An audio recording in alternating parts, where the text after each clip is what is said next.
কথা বলে নাই। ওকে, তো রেডি আমরা ছিল শুরু করি। দেখলাম না। আপনার জি ফেসবুকে লাইভে চলে গেছি। ভাই এখন আজকে শুনতে পান আমারটা? হ্যাঁ, শুনতে শোনা পাচ্ছি। যাচ্ছে। আমারটা সময়ের কথা এই শিরোনাম নিয়ে আমরা আজকে আলোচনা শুরু করতে যাচ্ছি। ধারাবাহিকভাবে করবার ইচ্ছা আমাদের। আজকে আমাদের যে বিষয় নিয়ে কথা বলবো সেই বিষয় হচ্ছে ব্যাকগ্রাউন্ড মনে সংকটকালীন হয় এটা হলে ভালো সাহিত্য। হয়।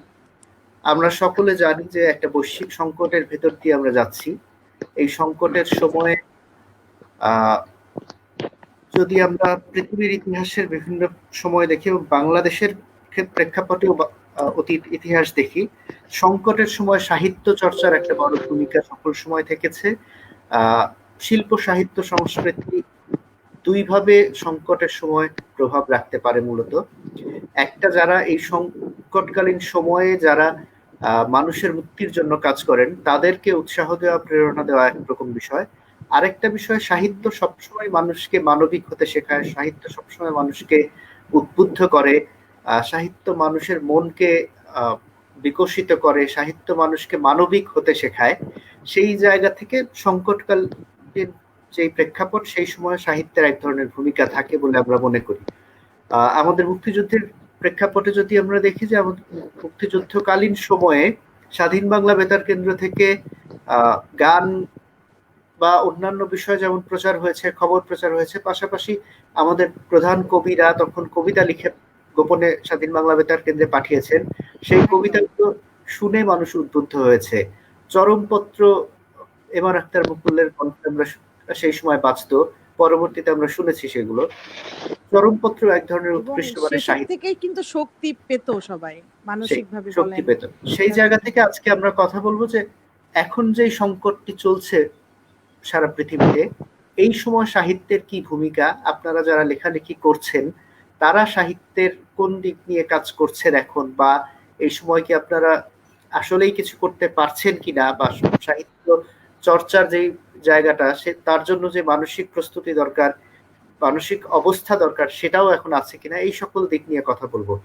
আমাদের সাথে দুজন এখন পর্যন্ত যুক্ত হয়েছেন, আরো কারোর যুক্ত হবার কথা, যদি তারা আসলে যুক্ত হয়ে নেবেন। একজন মূলত গল্প লেখেন, আদমিন কুয়াশা। তিনি এখন পর্যন্ত গল্প লিখছেন, গল্পের বই বের হচ্ছে এবং গল্প সম্পাদনা করছেন তিনি। আরেকজন এইচ এম মেহেদী হাসান, এখন পর্যন্ত তার প্রকাশিত বইগুলো মূলত গবেষণাধর্মী, কিন্তু তার পাশাপাশি তিনি গল্প লিখবেন বলে প্রতিশ্রুতি দিয়েছেন আমাদেরকে, এবং তিনি তার একটি গল্পের বই আগামীতে আনবার পরিকল্পনাও আমাদেরকে জানিয়েছেন। গবেষণা, গল্প, সব ধরনের লেখালেখি যে এক ধরনের সাহিত্য, সব ধরনের লেখাকে আমরা সাহিত্যের ভেতরেই ফেলতে চাই। সেই জায়গা থেকে আলোচনাতে দুজনেই অংশ নেবেন। আমি প্রথমে কুয়াশার কাছে আসবো, যে এই সময় যা চলছে, কি লিখছেন, কি করছেন? আসলে সত্যি কথা বলতে পরিস্থিতি এমন যা হয়েছে, আমরা স্বভাবতই যেসব গল্প লিখতাম, এখন যে কোনো কিছু লিখতে গেলেই কেন যেন পরিস্থিতির কথাটাই বারবার চলে আসছে।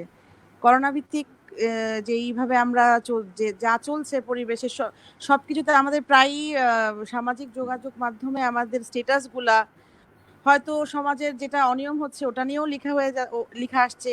কিছু গল্প লিখতে গেলে ওই অনিয়মগুলোও লিখতে ইচ্ছে না করলেও অনিচ্ছাকৃতভাবে ওই অনিয়মগুলো চলে আসছে ওখানে। আমার ক্ষেত্রে সেটা হচ্ছে, আর জানি না অন্য লেখকদের ক্ষেত্রে কার কেমন হচ্ছে সেটা আসলে বুঝতে পারছি না। মেহেদী, কি করছো? লেখালেখির জায়গাতে কি হচ্ছে? লিখতে পারছো নাকি কি হচ্ছে আসলে?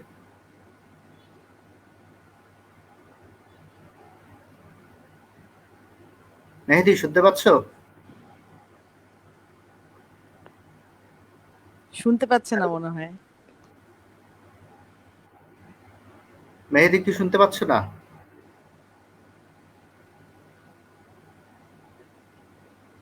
মেহেদী বোধহয় আমাদের শব্দ শুনতে পাচ্ছে না, আমাদের কথা। শুনতে পাচ্ছে না। হয়তো নেটওয়ার্ক জনিত দুর্বলতা। আপনি আর একটু বলেন যে সাহিত্য বা যেই সংকটকালীন অবস্থা আমরা বলছি, এই সংকটকালে সাহিত্যিকদের দায়বদ্ধতার জায়গাটা কি, সাহিত্যিকদের কাজটা কি? শোয়েব ভাইকে এই ধন্যবাদ। তো শোয়েব ভাইকে ধন্যবাদ এমন মেহেদী একটা বোধহয় আয়োজন এখন করবার শব্দ জন্য। পেয়েছে, মূলত মেহেদী বলছে। আহ, লেখকরা তো আসলে সবসময় লিখেন সংকট। আহা মেহেদী সংযোগই বিচ্ছিন্ন লাইনটা হয়ে বোধহয় গেল। একটু বিচ্ছিন্ন হ্যালো, হয়ে গেল। হ্যাঁ, মেহেদীর সংযোগ আমি বিচ্ছিন্ন শুনতে হয়ে পাচ্ছি গেল। শোয়েব ভাই, বিচ্ছিন্ন হয়ে গেল। আচ্ছা, আপনি বলেন, যে প্রশ্ন করেছিলাম যে সাহিত্যিকদের দায়বদ্ধতার জায়গাটা কি এই সময়? দায়বদ্ধতা বলতে আমরা সবাই কিন্তু এখন কিছুটা হলেও কেউ কম বেশি প্যানিক, সবাই ভীত। আমার মনে হয় আমরা ভয়টা আরো না ছড়াই, কিন্তু সচেতনতাটা ছড়াই আমাদের লিখায়, যেন থাকতে পারে এরকম যে এটা করলে এমন হবে, ভয়টা সরাসরি ভয় না দেখিয়ে এমন হতে পারে আমরা সবাই জানি, ভয় না দেখিয়ে আমরা সচেতনতাকে আগে সবার সামনে নিয়ে আসতে চাই। আমার মনে হয় এভাবে করে লিখলে বোধহয় পাঠক ভালোভাবে নিতে পারে। যেমন কয়দিন আগে একটা গল্পে, করোনা সংক্রামক গল্পে আমি পড়তে গিয়ে একজন লেখককে খুব হ্যস্ত হতে দেখলাম, কারণ উনি হয়তো গল্প আকারে লিখেছেন কিন্তু জিনিসটা ছিল নেগেটিভলি, এবং সবাই এই লেখককে খুব অ্যাটাকিং মুডে তাকে আমি দেখলাম কমেন্ট করছেন, কেন আপনি এই সময় এরকম এই ধরনের গল্প লিখছেন, যারা হত্যা করবে তাদের তো হত্যার ইয়েটা চলে আসবে। উনি বুঝাতে চেয়েছেন যে শুধু হত্যাকারীরা তো গল্পটা পড়ছে না, যারা ভিকটিম হবে তারাও তো গল্পটা পড়ছেন, এর জন্য যারা পড়ছেন তারা ওভাবে করে যার যার জায়গা থেকে সচেতন যেন আমরা করতে পারি, এতটুক আমার মনে হয়। আচ্ছা, আহ, এই সময় কি শুধু এই বিষয় ভিত্তিক লেখালেখি জরুরি, নাকি যে কোনো সাহিত্য, ধরেন একটা গল্প, যে গল্পটা মানসিকভাবে আমাকে তৃপ্তি দিতে পারে, তেমন গল্পও তো তৃপ্তি দিতে পারে, প্রয়োজন? এক্স্যাক্টলি। হ্যাঁ, আমি সাধারণত এটাই বলতে চাচ্ছি, এটাই উচিত। শুধু যে করোনা নিয়েই লিখতে থাকবো, দেখা যায় কি তখন একটা ট্রমার মধ্যে আমরা চলে যাই। শুধু লেখকরা না, পাঠকরা ওইটা পড়ে ভয় পেয়ে একটা ট্রমাটাইজ, আমরা অলরেডি একটা এমন অবস্থাতে আছি, ওইটা পড়তে পড়তে সারাক্ষণ আমরা খবর দেখছি। একটা জিনিস খেয়াল করবেন শোয়েব ভাই, আমরা যদি সারাদিন এই করোনার খবর দেখি, রাতের বেলা ঘুমের মধ্যেও কিন্তু আমরা সেই জিনিসটা দেখতে থাকি, আস্তে আস্তে আমরা অসুস্থ হয়ে যাই।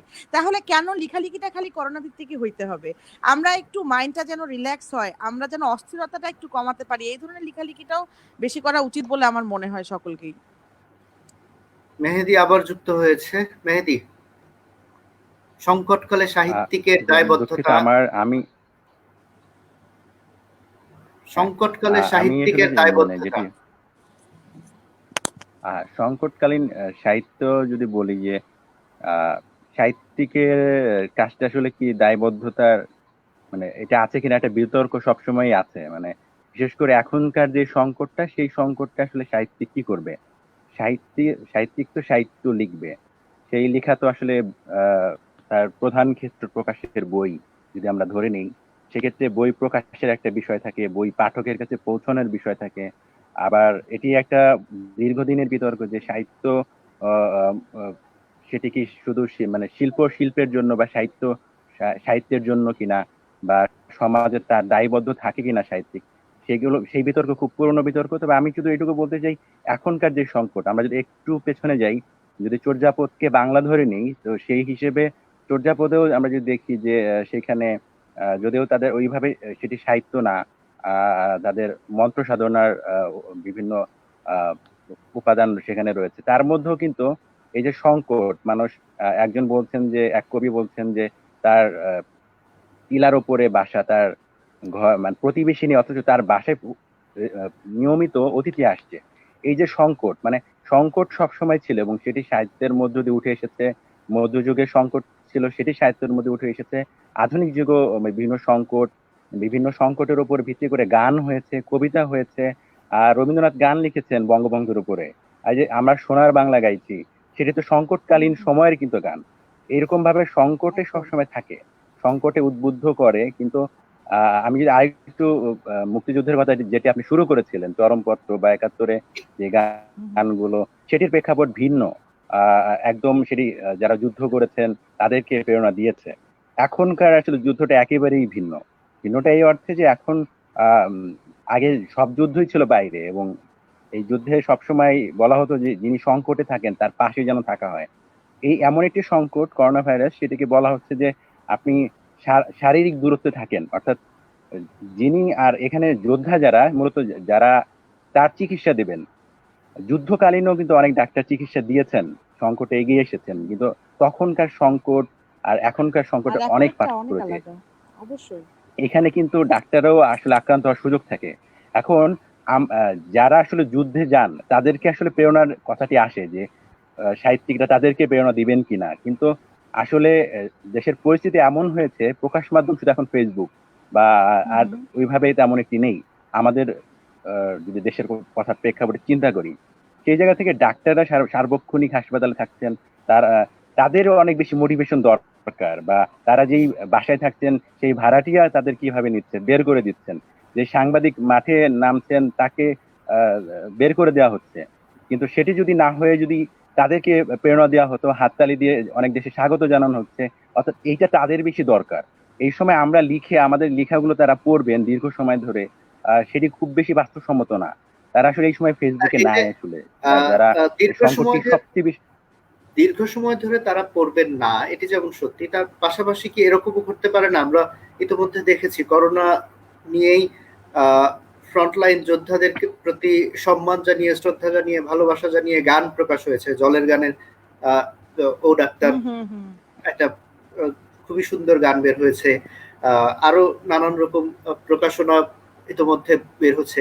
সামাজিক যোগাযোগ মাধ্যমেই হোক, সামাজিক যোগাযোগ মাধ্যম এখন দ্রুত তার কাছে পৌঁছে যায়। একটা ভালো কবিতা লেখা হলো, সেই কবিতাটা তাদেরকে উদ্বুদ্ধ করার জন্য লেখা হলো, এবং সেটি কেউ একজন আবৃত্তি করলো, সেটা তারা ইয়ারফোন কানে লাগা হাসপাতালে বসেই শুনলো, সেটাও তো তাদেরকে উদ্বুদ্ধ করতে পারে। হ্যাঁ, আর শুধু যে সেটি ডক্টরদের তা না, সেটি আমার মনে উদ্বুদ্ধ হয় করতে যারা পারে, বাড়িতে কিন্তু আছেন এখনকার যে বিষয়টা আছে, মানে লেখকরাও আসলে আমি একটু পেছন থেকে যদি বলি, যে ধরেন আহ আহ এমন যুদ্ধের যে সংকটটি, প্রতিদিনের চিত্র, কজন মারা গেল, বা আমরা যদি জাহানার ইমামের 71 দিনগুলি বলি, বা 71 ডায়েরি বলি, যদি সুফিয়া কামালের, তাদের এক রকমের বিষয় আছে যে কজন মারা গেল, আজকে কোথায় ইয়া হলো। কিন্তু আজকের এই বিষয়টা হচ্ছে এত ভয়াবহ যে আমি চাইলেও মানে এই যুদ্ধে অংশ নিতে পারছি না, মানে ওইভাবে সাহিত্যিক যারা, তারা সরাসরি অবদান রাখতে পারছে বলে আমার মনে হচ্ছে না। হ্যাঁ, অনেকে কবিতা লিখছেন, অনেকে আমরা ফেসবুকে শেয়ার করছি, ওই অনুপ্রেরণাটা আমরাই পাচ্ছি। কিন্তু আমার কাছে যেটা মনে হয়, খুব বেশি ডাক্তারদের কাছে এটা পৌঁছচ্ছে না, যারা আসলে মূল যোদ্ধা তাদের কাছে পৌঁছচ্ছে না, কিংবা পৌঁছলেও আসলে ওইভাবে অনুপ্রাণিত হওয়ার ক্ষেত্রটি আসলে নেই। কারণ অনেক জায়গায় দেখা গিয়েছে, আমি যেহেতু সাংবাদিকতা করি, যে অনেক জায়গায় দেখা গিয়েছে যে পর্যাপ্ত পরিমাণে সুরক্ষা নাই, কিন্তু তারপরেও ডাক্তার কিন্তু সেখানে যেতে বাধ্য হচ্ছেন। আবার এই জায়গা থেকে ভয়ঙ্কর একটা পরিস্থিতি কেউ হবে কেউ ভাবেনি, যার কারণে সাহিত্যিকরা আসলে থমকে গেছেন। আমি যখন একটা গল্প লিখতে গিয়েছি, থমকে গিয়েছি, বারবার শুধু করোনার কথাই মনে হয়েছে, মানে আমি করোনার বাইরে কিছু লিখতে পারছিলাম না। তো এই যে আমিও মানে একটা মানে আমি শুধু না, পুরো আমার মনে হয় আশেপাশে যারাই লিখেন, আমরা তো লেখকের বাইরেও তো মানবিক সত্তা, সেটি আসলে সবসময় একটা থমকে দাঁড়ায়।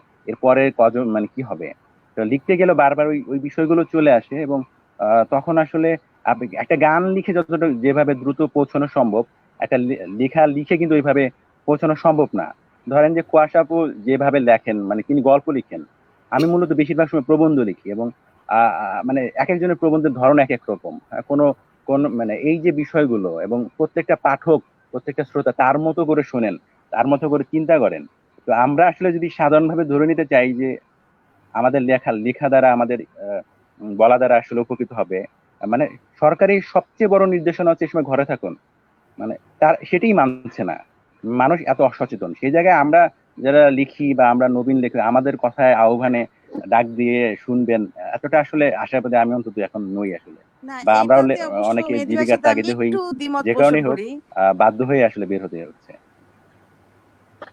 একটু দ্বিমত পোষণ করি বলতে গেলে, ডাক্তাররা তো একদম মাঠে নেমে যুদ্ধ করছে, কিন্তু এই যে সকলকে ঘরে থাকতে বলা হচ্ছে, এটাও কিন্তু আমার কাছে যুদ্ধের চেয়ে কম কিছু মনে হচ্ছে না। কারণ দেখেন, বাংলাদেশের অধিকাংশ মানুষকে জোর করে আটকে রাখতে হচ্ছে, বিশেষ করে মুরব্বী শ্রেণীর মানুষদের সাথে তো বাসায় প্রতিদিন ঝগড়া করতে হচ্ছে, না বের হওয়া যাবে না।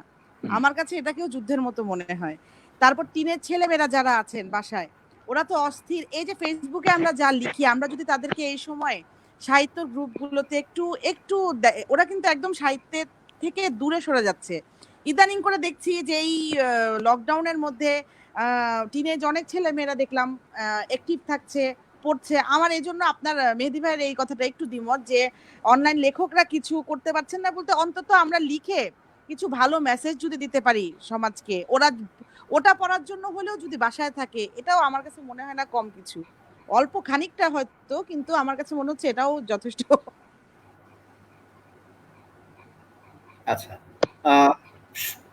বিষয়টা তো শুধু যারা ফ্রন্টলাইন যোদ্ধা তাদেরকে উদ্বুদ্ধ করা না, বলতে এক্স্যাক্টলি তাদেরকে এটাই বলতে চাচ্ছিলাম। তাদেরকে শুধু যুদ্ধক্ষেত্রের যে উদ্বুদ্ধকরণ সেইটাই না, লেখকের যেমন লেখক সত্তার বাইরেও একটা সাধারণ মানব সত্তা আছে, যারা ফ্রন্টলাইন যোদ্ধা সেই যোদ্ধাগুলোরও কিন্তু কাজ করার পরে বাড়িতে ফিরতে হচ্ছে, বাড়িতে ফিরে তারও একটা রিল্যাক্স হ্যাঁ ঠিক। রিল্যাক্স থাকার একটা আমি আসলে বলতে যাচ্ছি যেটি আসলে লেখকদের জায়গাটা আসলে সীমিত। লেখকরা আপনি যদি সংকটকালীন সাহিত্য দিয়ে শুরু করেন, সংকটকালীন সাহিত্যে যেটি দিয়ে শুরু হয়েছিল, আসলে সংকটকালীন সময়ের যে সাহিত্য সেটা কিন্তু আমরা সংকট উত্তীর্ণ হবার পরে পেয়েছি। সংকটকালীন যে সাহিত্যটি রয়েছে সেটি আমরা সংকট উত্তীর্ণ হওয়ার পরে পেয়েছি। সব ক্ষেত্রে কি তাই? আমরা তো এখনো সংকটেই আছি না, নাকি? অতীত যদি বলি, যদি মুক্তিযুদ্ধের প্রেক্ষাপটে বলি, যুদ্ধকালীন, শুনতে পাচ্ছেন কি? হ্যালো, হ্যাঁ শুনতে পাচ্ছি। যদি মুক্তিযুদ্ধকালীন সময়ের প্রেক্ষাপটে বলি, সংকটকালীন সময়ে আমরা অনেক সাহিত্য শুনতে পাচ্ছেন কি আমাকে? হ্যাঁ হ্যাঁ শুনতে পাচ্ছি, শোনা যাচ্ছে। সেই ক্ষেত্রে আমার কাছে মনে হয় যে প্রশ্নটা যদি আবার করেন। বলছি যে সংকটকালীন সাহিত্য সবসময় সংকট কেটে যাওয়ার পরেই পাওয়া গেছে, বিষয়টা তো এমন না। মুক্তিযুদ্ধের সময় আমাদের যে সকল সাহিত্য সৃষ্টি হয়েছে সেই সাহিত্য যুদ্ধকালীন সময়ে এসেছে। এমনকি মুক্তিযুদ্ধের উপর লেখা প্রথম যে ইতিহাস বইটি আহমদ সফার লেখা, সেটিও যুদ্ধকালীন সময়ে প্রকাশ হয়েছে। কাজেই সবকিছু যে পরবর্তীতেই পাওয়া যায় এমন তো না। মেহেদীর বোধহয় নেটওয়ার্ক জটিলতায় অনেক কথাই মিস হয়ে যাচ্ছে। আমার কাছে যেটা বক্তব্য যে সাহিত্যিকদের ভেতরে সাহিত্যিকের কাজ কি? সাহিত্যিকের কাজ হচ্ছে জীবনকে সবচেয়ে সহজ করে উপস্থাপন করা, মানুষের গ্রহণযোগ্য ভাষায় উপস্থাপন করা জীবনের নানান গল্পকে। যদি সেইটা হয় তাহলে এই যে সময়টা চলছে, এই সময়ে সাধারণ মানুষের মানসিক অবস্থা স্থিতিশীল রাখতে সাহিত্যিকদের একটা বড় ভূমিকা আছে বলে আমার কাছে মনে হয়। এবং সাহিত্যিকের কাজ সেটি না, আমি বলছি ধরেন আমরা যে কাজটা করছি ফেসবুকে বা বেশিরভাগ লোক যেটি করছেন সেটি হয়তো মানে অনুপ্রেরণাদায়ক বক্তব্য হচ্ছে। অনেক ক্ষেত্রে ঘরে থাকার সরকার যেটি বলছে ওই কাজটি আসলে আমি করার চেষ্টা করছি। হ্যাঁ, ওই কাজটাই যদি সাহিত্যের ভাষায় হয়, সাহিত্যিকের বক্তব্য দিয়ে হয়, তাহলে কি সেটা আরো বেশি ফলপ্রসূ হয় না? মানে ধরে যাক যে ঘরে থাকতে বলা হইলো, সেই ঘরে থাকতে বলাটা একজন ব্যক্তি, সাধারণ ব্যক্তি বলা, আর ঘরে থাকতে বলাটা একজন সাহিত্যিকের মুখ দিয়ে বলা, দুইটার তো সাধারণ মানুষের কাছে গ্রহণযোগ্যতার পার্থক্য আছে। যিনি গল্পকার হিসেবে পরিচিত, যিনি কবি হিসেবে পরিচিত, তিনি যখন তার গল্পের ভেতর দিয়ে বা তার কবিতার দুটি লাইন না, আমি বলছি যে সাহিত্যিকের ভূমিকা আছে, এইভাবে একটা বিতর্ক রয়েছে। আসলে সাহিত্যিক যদি লিখেন, আমি লিখলাম, আমি হ্যাঁ হ্যাঁ আমরা এখন যেটা, হ্যাঁ হ্যাঁ আমি সেটি বলছি।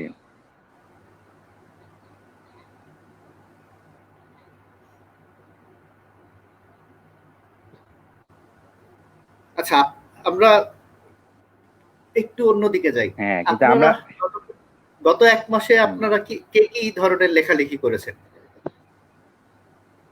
আপনাদের দুজনের ভিতর কে কি লিখেছেন গত এক মাসে? লেখা হয়েছে কয়েকটা, আমার বেশ কয়েকটাই ছোট গল্প লেখা হয়েছে। আমি যেহেতু গল্পই লিখতে এখন আমার উপন্যাস, এখানে কে বলবে? আমি বলবো। ছোট গল্প এখনো লিখে যাচ্ছি।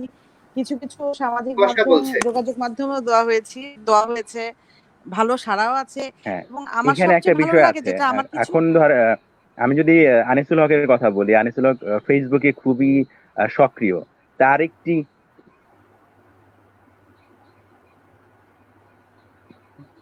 নিয়তি ভাই নেটওয়ার্কটা মনে হয় একটু সমস্যা হচ্ছে।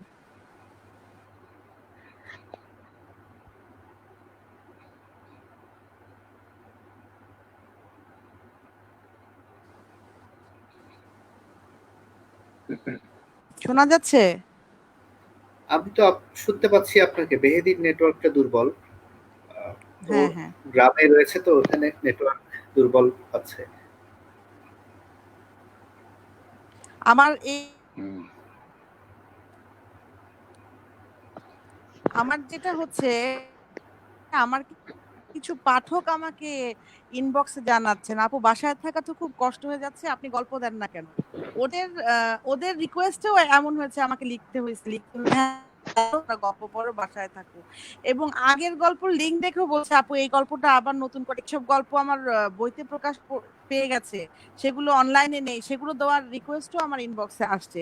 তা আমার কাছে মনে হচ্ছিল যে গল্প পড়তে চাচ্ছে, এর মধ্যে এখন অনেকে বই যারা নেয়নি তারা বই নিতে পারছে না, এখন বই নেওয়াও যাবে না, এই জন্য অনলাইনেই অনেকে পড়তে চাচ্ছে। আমি তখন চিন্তা করলাম ঠিক আছে, যেগুলো কিছু কিছু আছে ওগুলো আবার নতুন করে দেই। এই কয়েকদিনে যেসব দেওয়া হয়েছে বেশিরভাগই আমার সামাজিক যোগাযোগ মাধ্যমে দিয়ে দিতে হচ্ছে, কারণ পাঠকদের কথাও চিন্তা করছি যে হ্যাঁ ঠিকই, বাসায় বসে সবাই কি করবে, সবার কাজ আছে, সবকিছু আছে, কিন্তু তারপরও মাইন্ড একটু রিল্যাক্স থাকারও প্রয়োজন আছে। সবাই আমরা প্যানিক হয়ে যাচ্ছি কি হচ্ছে সামনে, তার মধ্যে এর মধ্যে সবকিছু খুলে গেল, গতকালও যথেষ্ট যানজট ছিল শহরে, এটার পরে আরো সবাই মানসিকভাবে দুর্বল হয়ে পড়ছে। আমার মনে হয় আমাদেরকে এখন একটু ধৈর্য নিয়ে নিজেদেরকেই নিজেদের সেফটি বজায় রাখতে হবে।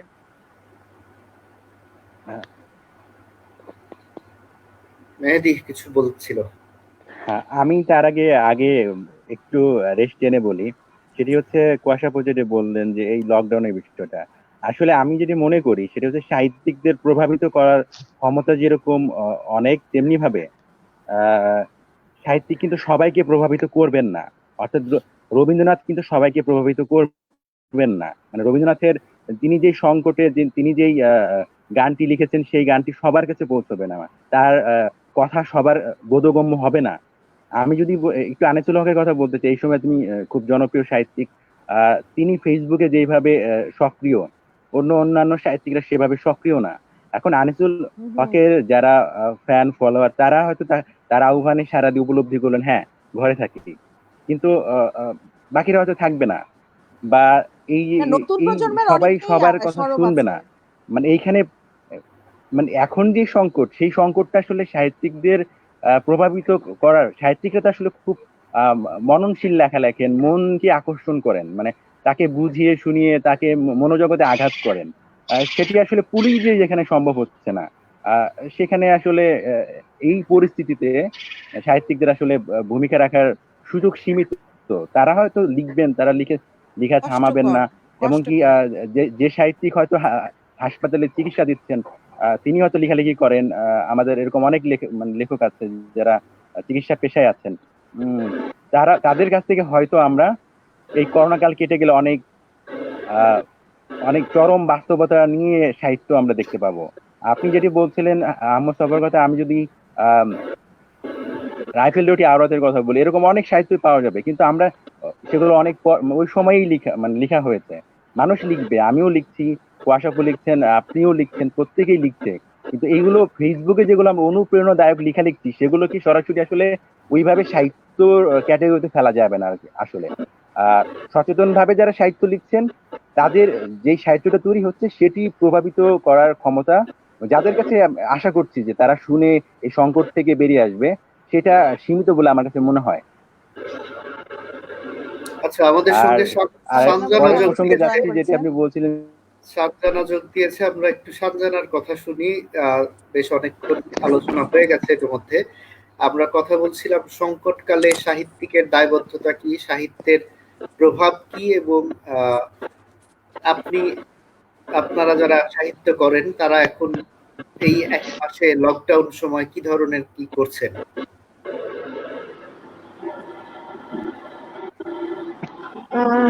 হ্যালো, আসসালামু আলাইকুম।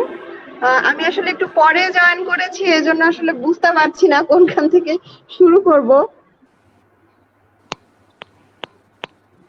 নিজের মতো করে শুরু করে দেন যে এখন যে সংকট চলছে, এই সংকটের সময় সাহিত্য মানুষকে কোনোভাবে প্রভাবিত করতে পারে কিনা, পারলে সেটা কিরকম এবং আপনাদের জায়গা থেকে আপনারা কি আপনার করছেন? লেখালেখি কেমন যাচ্ছে, কি করছেন, সেটাই বলতে চাচ্ছি। আচ্ছা, বুঝতে পারছি। তো আসলে সময়টা হচ্ছে খুবই অস্থিরতার একটা সময়। তো সাহিত্য মানুষকে প্রভাবিত করে। সাহিত্য মানুষকে প্রভাবিত করে, এটা হচ্ছে এই গল্পের রেসপন্স দেখলেই বোঝা যায় যে এক একটা চরিত্র নিয়ে যখন আমরা কাজ করি তখন হচ্ছে মানুষের রিয়াকশন দেখে বোঝা যায় যে সাহিত্য মানুষকে কিভাবে প্রভাবিত করছে। তো এই সময় হচ্ছে আমার যেটা সমস্যা, আমি হচ্ছে মানে যখন যেই টপিকটা প্রয়োজন আর কি, ওই টপিকে ধরেন আজ নারী দিবসের উপরে হচ্ছে অনেকে পারে, বা স্বাধীনতা দিবস উপলক্ষে কিছু লিখলাম, তো সমসাময়িক ট্রেন্ডটা ফলো করে যে লেখার বিষয়টা, এটা আসলে আমার হয় না আর কি, আমি কখনো লিখিনি। কিন্তু আমি দেখেছি যারা হচ্ছে মোটামুটি করোনা নিয়ে লিখেছে বা সংকট নিয়ে লিখেছে, তো বিষয়টা হচ্ছে তাদের লেখাগুলি মানুষকে বেশ প্রভাবিত করেছে।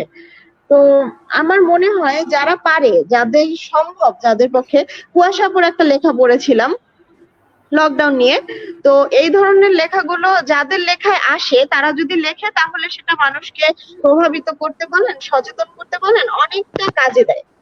তো আমি আসলে আমার জায়গা থেকে করোনা নিয়ে আমি তেমন কিছু লিখিনি, বা মানে আমি নিজেই কিছুটা আসলে ডিপ্রেসড বলেন, টেন্সড বলেন সেরকম। কিন্তু সারাক্ষণ হচ্ছে অনলাইনে পড়তেছি কে কি লিখতেছে, বা চেষ্টা করতেছি নিজে থেকে নিজের পরিবার নিয়ে আর কি সচেতন থাকা, যেন আমার পরিবার থেকে কেউ এফেক্টেড না হয়, বা মানে আমার দ্বারা কারো ক্ষতি না হয়। আসলে জিনিসটা যতটাই হচ্ছে ব্যক্তিগত, মানে বিষয়টা আর কি আমার একার দিক থেকে না, সবাই যদি ব্যক্তিগত দিক থেকে সচেতন থাকে তাহলে হচ্ছে মানে একজন একজন করেই হচ্ছে মূল যে প্রতিরোধটা এটা গড়ে উঠবে। তো সাহিত্যের মানে করোনা নিয়ে যে সাহিত্যের যে বিষয়টা, সচেতন করার যে বিষয়টা, সে বিষয়টা আমি বেশ পিছিয়ে আছি, আমি কিছুই লিখিনি এখনো। তো আমার মনে হয় যে যারা লিখতে পারছে তারা এই বিষয়টা লিখলে মোটামুটি সচেতনতা সৃষ্টি করা সম্ভব, সাহিত্য দিয়েই সচেতনতা সৃষ্টি করা সম্ভব। আচ্ছা, একেবারে ভিন্ন আরেকটা প্রসঙ্গে চলে যাব। কয়েকদিন আগে আমাদের নিজেদের কথা বলার ভেতর থেকে আসছিল যে যেই সংকট চলছে তাতে বইয়ের বাজার মোটামুটি ক্ষতিগ্রস্ত হচ্ছে। বই নিয়ে সামনের দিনগুলোতে মানুষের জন্য অর্থনৈতিক একটা চাপে থাকবে। মানুষের নিত্য প্রয়োজনীয় যেই দ্রব্য তার ভেতরে বই নিশ্চিতভাবেই প্রথম সারিতে গণ্য হয় না। তো যাদের অর্থনৈতিক সামর্থ্য কমে যাবে তারা আগে যদি 5টা বই কেনার মানসিকতায় থাকতো, এখন হয়তো সেটা একটা বইতে নেমে যাবে। এই সময় জায়গা থেকে আপনারা যারা তুলনামূলক নতুন লেখালেখি করেন তাদের মনে আশঙ্কার ধরনটা কেমন? সমাধানের পথে পরে যাই, আগে আপনারা কি আশঙ্কা করছেন সেদিকে আসতে। কুয়াশা থেকে শুরু করেন। কুয়াশা বলবেন। আশঙ্কা তো এটা একটা বড় চিন্তা অবশ্যই, কারণ এই পুরো বছরটা জুড়েই করোনার প্রভাবটা থাকবে। এটা শুধু আমাদের বই বাজারে কেন, সমস্ত কিছুতে প্রভাব ফেলবে।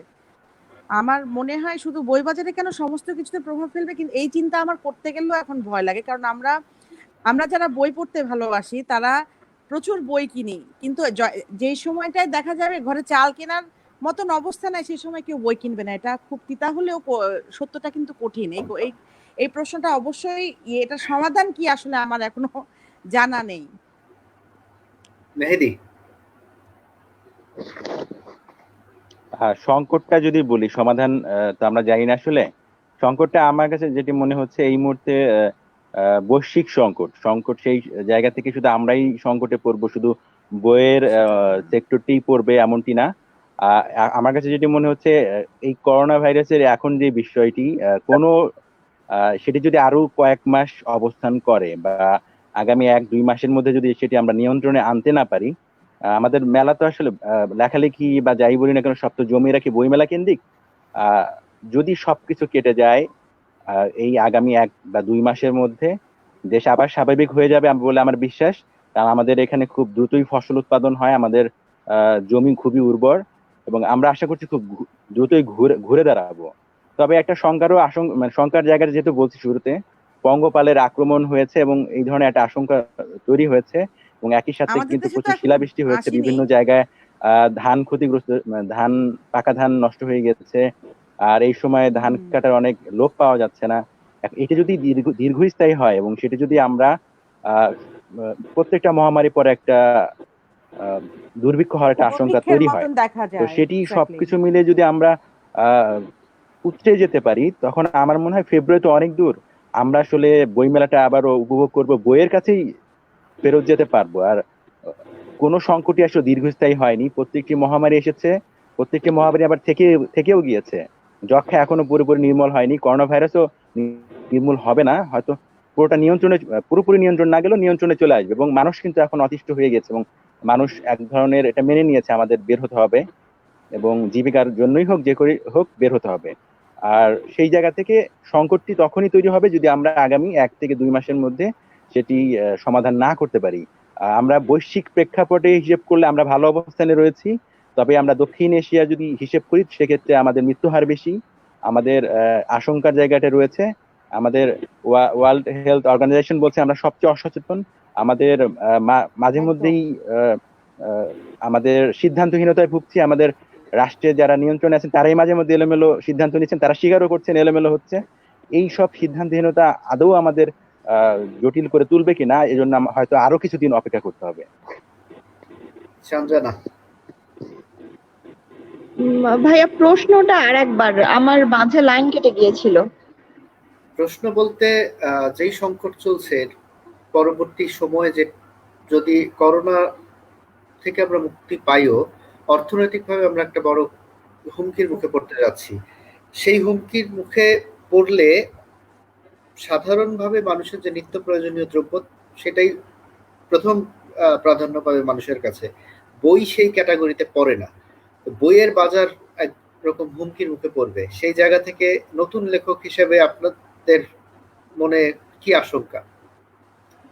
আসলে আমি বিশেষ করে একেবারেই নতুন, এবং জাস্ট লেখক হিসেবে বলেন, বই হিসেবে বলেন, এই মেলাটাই আমার প্রথম ছিল। এবং আপনি জানেন যেহেতু আমার প্রকাশক, যে আমাদের প্ল্যান ছিল বৈশাখ নিয়ে, আমাদের প্ল্যান ছিল বা আরো একটা বই নিয়ে প্ল্যান ছিল, কিন্তু এই জিনিসগুলা কিন্তু থমকে গেছে। এবং থমকে শুধু যায়নি, জিনিসটা পুরোপুরি আনসার্টেন যে আদৌ হচ্ছে মানে করোনা থেকে আমি আসলে মুক্তির কোনো উপায় দেখি না। শুধু শুধু আশার বাণী শুনিয়ে কোনো লাভ নেই, কারণ আমাদের এমন কোনো প্রোটেকশন নাই যেটা দিয়ে আমরা খুব সহজে করোনা থেকে মুক্তি পেয়ে যাব। আমাদের যেটা হবে, আমরা করোনা নিয়ে চলতে শিখে যাব। হ্যাঁ, আমরা দেখা যাবে আমরা ওই মাস্ক নিয়ে, গ্লাভস নিয়ে হয়তো চলতেছি, জীবিকার প্রয়োজনে আমাদের বাইরে যেতে হবে। তো এরপরে যেটা আসতেছে যে নিত্য প্রয়োজনের পাশাপাশি বইয়ের প্রয়োজনীয়তা। বই সবসময় মানুষের মনের খোরাক, এবং মানে বিশ্বযুদ্ধের পরেও হচ্ছে বই প্রকাশিত হয়েছে। তো এরকম তো আমরা দেখে এসেছি, মানে এর আগে ইতিহাস যেটা বলে। তো বাজার তো একটু থমকে যাবে হয়তো। ভাই যেটা বলেছেন, মিজি ভাই, যে ফেব্রুয়ারি আসার আগে হয়তো আমরা সেটা রিকভার করে উঠতে পারবো, তবে একটু তো হচ্ছে থমকে গেলাম। মানে আমরা যারা নতুন একদম, আমাদের অনেক প্ল্যান ছিল বছর ঘিরে, তো আমরা তো একটু থমকে গেলাম। আমাদের সাথে সাথে আমরা তো আমি হয়তো আমার জায়গা থেকে একা লেখক, আমার প্রকাশনী গুলো, বিশেষ করে আপনাদের যাদের অনেক বেশি বই করার, মানে বই নিয়ে যাদের কাজ মেইন, তারা তো আরো বেশি থমকে যাবেন। তবুও হচ্ছে আমরা আশাবাদী, মানে বই মানুষ পড়তে চায়, এখন পর্যন্ত মানুষ বই পড়তে চায়। এবং আমি দেখেছি, আমি যেহেতু নিয়মিত অনলাইনে লেখালেখি করি, আমি এখন পর্যন্ত দেখছি মানুষ বই নিতে চাচ্ছে, কিন্তু তারা বই নিতে পারতেছে না। এখন পর্যন্ত পরিস্থিতিটা অতটা খারাপ হয়নি। তো আমরা আশা করতেছি যে হয়তো খারাপ হবে, হবে না বলছি না, কিন্তু আমরা জিনিসটার সাথে অ্যাডাপ্ট করে যাব। হ্যাঁ, আমরা হয়তো দেখা যায় ফেব্রুয়ারির সময় আমরা মাস্ক গ্লাভস পরে বইমেলায় চলে গেছি। তো আশা করা যাচ্ছে বইয়ের বিষয়টা আমরা মানে নিত্য প্রয়োজন না ধরলেও, যেহেতু মানুষের ভালো থাকার জন্য, যারা পাঠক তারা ভালো থাকার জন্য পড়ে, তো আমরা আশা করছি বইয়ের বাজারটা বলেন বা পাঠকের চাহিদা বলেন, এটা কমবে না, এটা থাকবে। এবং আমরা এই করোনা পরিস্থিতির সাথে আমরা অ্যাডাপ্ট করে ইনশাআল্লাহ চলতে পারবো। আচ্ছা, আমাদের কথা ছিল 30 মিনিট মতো আলোচনা করবার, 34 মিনিট হয়ে গেছে, আমরা শেষ করব আজকে। যারা অংশ নিয়েছেন তাদেরকে ধন্যবাদ। শেষের দিকে একটুখানি শেষ যেই টপিক ছিল সেখানে আমার কথা বলে শেষ করি। যেটা বাস্তবতা সেটা হচ্ছে কাগজের বই এবং কাগজের বইয়ের যে বিপণন ব্যবস্থা, সেই জায়গায় এক ধরনের বড় ধাক্কা লাগবেই। এটা ঠেকানোর কোনো পথ নাই, এটা ঠেকানোর পথ আক্ষরিক অর্থেই নাই। কাগজের বই যেই দাম, সেই দাম দিয়েও পাঠক নিতে চাবে না সামনের দিনগুলোতে। কাজেই আমাদেরকে বিকল্প ভাবতে হবে, বিকল্প পথ প্রযুক্তির সহযোগিতায় নিতে হবে। আমরা হয়তো খুব দ্রুতই লেখকদের সঙ্গে এই সকল বিষয়ে আলোচনায় যাব যে আমরা বইগুলোকে ই বুক ফরম্যাটে করতে চাই। ই বুক হলে সেইখানে সকল পক্ষেরই বিনিয়োগ কম হবে এবং কম বিনিয়োগে কম দামে পাঠকের কাছে বই দেওয়া যাবে। পাঠক সেই কাগজের বই পড়ার মজাটা ঠিক পাবে না, কিন্তু গল্পটা পাবে, সাহিত্যটা পাবে। সেই সুযোগটা তৈরি করার পথ। অডিও বই নিয়ে আমার ভাবনা আছে। অডিও বই, পুরো বইটাকে পাঠ করে খুব সহজলভ্যভাবে সেটা অনলাইন ভার্সনেই পাওয়া যাবে। সেটা হয়তো খুবই নামমাত্র মূল্য দিয়ে একজন সাবস্ক্রাইব করে সেটা নিতে পারবে। এরকম উপায়গুলো আমাদেরকে খুঁজে বের করতে হবে সময়ের সাথে তাল মেলানোর জন্য। আশা করি যাই হোক, একটা জায়গা হচ্ছে বইয়ের বাজারে ধস নামলে লেখার বাজার কখনো শেষ হবে না। লেখকের চাহিদা থাকবে, লেখা এবং লেখকের চাহিদা সবসময় থাকবে। মানুষ লেখার কাছে যাবেই, যে কোনো সংকটে হোক, যে কোনো আনন্দে হোক, যে কোনো বিপদে হোক, সবসময় মানুষ লেখার কাছে, সাহিত্যের কাছে, সঙ্গীতের কাছে, কবিতার কাছে যায়। আমরা এখনো বলি যে বিপদ আপদে এখন আমাদের সবচেয়ে বড় ভরসার জায়গা হচ্ছে রবীন্দ্রনাথ। মানে কত বছর আগে লিখে রেখে গেছেন, রবীন্দ্রনাথের গান শুনলে আমাদের বিপদের সময়ও মন ভালো হয়। এই যে জায়গাটা, লেখার আবেদন কখনো ফুরাবে না। কাজেই আমার কাছে মনে হয় যে লেখকদের অন্তত চিন্তিত হওয়ার কিছু নাই। বই নিয়ে যারা ব্যবসা করে তাদের চিন্তা থাকলেও লেখকদের চিন্তিত হওয়ার কিছু নাই। সামনের দিনগুলো বরং এই সময়গুলোতেই হয়তো লেখার চাহিদাও আরো বাড়তে পারে। মানুষের মন যত বিমর্ষ হবে, যত ভেঙে চলে যাবে, তখন সাহিত্যের চাহিদা এক অর্থে বেড়েও যেতে পারে। কাজেই লেখকের চাহিদা থাকবেই। আজকে যারা আলোচনায় অংশ নিলেন তাদেরকে ধন্যবাদ জানাচ্ছি। আরো এত সুন্দর আলোচনার একটা আসর বসানোর জন্য আপনাকে অসংখ্য ধন্যবাদ। আপনার জন্যই, আপনার প্ল্যানিং এ আমরা সকলে এখানে আসতে পারলাম, নিজেদের অস্থির মনকে একটু শান্ত করতে পারলাম। লেখকদেরও মন অস্থির হয়, লেখকরা যদি লেখা পাঠকের কাছে পৌঁছাতে পারে তখনই লেখকের অশান্ত মন একটু হয়তো শান্ত হয়। আমরা আজকের মতো শেষ করছি। ইচ্ছা আছে প্রতি সপ্তাহে একদিন সময়ের কথা শিরোনামে এই আলোচনাটি চালিয়ে যাবার। শুধু আমি যেটা বলতে চাই, সঞ্জনা আপা যেটা বললেন, আমাদের জন্য ফেব্রুয়ারিতে মাস্ক পরে না যেতে হয়, অতদিন পর্যন্ত যেন এটা স্টে না করে, এটা না যায়। এটা আসলে ভাইয়া বলতে পারছি না, কারণ গতকালই দেখলাম যে করোনা 3 বছর বইমেলা যে পরিমাণে ধুলোবালি হয় তখন মাস্ক পরে যাওয়াই উচিত। বইমেলা যে পরিমাণ ধুলোবালি হয় সেই হিসেবে মাস্ক পরে যাওয়া উচিত। এখনকার সংকটের জন্য যেরকম আমরা মাস্ক পরছি সেটা যেন না হয়। আমাকে আয়োজন করার জন্য ধন্যবাদ ভাই। করোনা মানে থাকবে না, হ্যাঁ, করোনা রিমুভ হয়ে যাবে, তার কি কোনো ওয়ে দেখতে পাচ্ছেন? আমি আসলে জানতে চাই, আমি আসলে দেখতে পাচ্ছি না যে করোনা থাকবে না। আজকে আমি একটা নিউজে দেখলাম উন্নত বিশ্বে 50তম দিনে 700+ রোগী ছিল, আর আমাদের দেশে 50তম দিনে খুব দুঃখের সাথে 7000+। এই নিউজটা দেখার পর থেকে রিয়েলি আমার মনে হচ্ছে আমরা কি আদৌ এই প্রজাতি বেঁচে থাকবো? তো না, এটাতে আসার জায়গা হচ্ছে 7000-এর বেশি আক্রান্ত হয়েও আমাদের কোনো বোধ নাই। তার মানে আমরা এসব পাত্তা দেই না। আমরা এসব পাত্তা দেই না, যেহেতু পাত্তা না দেওয়ার সাহস শক্তি আমাদের আছে, কাজেই আমরা টিকে থাকবো। আমাদের কিছু হবে না। হ্যাঁ, আমরা টিকে থাকবো, এটা গাজরালি একটা কথা যে আমরা টিকে থাকবো। আর আসলে সরকার বন্ধ দিয়েছে শুনলাম 4 তারিখ না 5 তারিখ পর্যন্ত। আসলে কি যে বন্ধ আমি এটা আসলে খুঁজে পাচ্ছি না, মানে কোন অফিসটা বন্ধ। এখানে তো সিদ্ধান্তহীনতার অসংখ্য গার্মেন্টস খুলেছে, পুলিশ খোলা, ব্যাংক খোলা, হসপিটাল খোলা, এক স্কুল ছাড়া, এমনকি রেস্টুরেন্টও খোলা। এখন সবাই আমরা জিলাপি খাবো। খানিকক্ষণ আগে দেখলাম ঈদের জন্য মার্কেট খুলে দেওয়া হবে। ওকে, আমরা আজকে এই সকল আলোচনায় যাব না। আমরা সাহিত্য কেন্দ্রিক আলোচনায় থাকতে চেয়েছিলাম, 30 মিনিটে শেষ করতে চেয়েছিলাম, 40 মিনিট হয়ে গেছে। বিদায় নিব আজকের মতো। শুভরাত্রি। আচ্ছা, শুভরাত্রি, ভালো থাকবেন। সবাইকে ধন্যবাদ, ভালো থাকবেন। আসসালামু আলাইকুম।